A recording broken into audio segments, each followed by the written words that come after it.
The Shreyas എറ begins. അയർലൻഡിനോടുള്ള സ്ക്വാഡിനെ പ്രഖ്യാപിച്ചു captain Shreyas Iyer.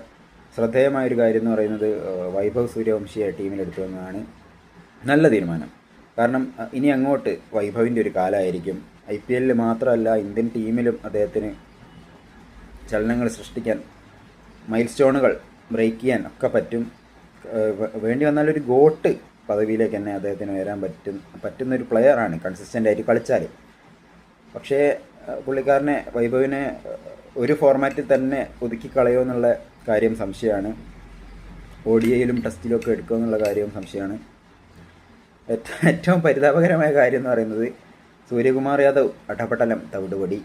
പുള്ളിക്കാരൻ്റെ പൊടി പോലും എവിടെയും കാണുന്നില്ല. എന്തായാലും സൂര്യകുമാർ യാദവ് ഈ ഒരു കണ്ടീഷനിൽ സൂര്യകുമാർ യാദവ് പിന്നെ ആരെ റീപ്ലേസ് ചെയ്ത് സൂര്യകുമാർ യാദവിനെ കയറ്റും? പണ്ട് സഞ്ജു ആരെ ഒഴിവാക്കി സഞ്ജുവിനെ എടുക്കുമെന്ന് പറഞ്ഞ പോലെ തന്നെ ഇപ്പോഴത്തെ സാഹചര്യത്തിൽ ആരെ ഒഴിവാക്കി സൂര്യകുമാറിനെ എടുക്കും എന്ന രീതിയിൽ തന്നെയായിപ്പോയി. എനിവേ, സൂര്യകുമാർ യാദവിൻ്റെ കീഴിൽ നല്ല നല്ല സീരീസുകളും വേൾഡ് കപ്പും ഒക്കെ നമുക്ക് ജയിക്കാനായിട്ടുണ്ട്. ഇനി അങ്ങോട്ട് ശ്രേയസിൻ്റെ ഒരു പരിപാടിയായിരിക്കും കാണാൻ പോകുന്നത്. All the best Shreyas Iyer and Vaibhav to.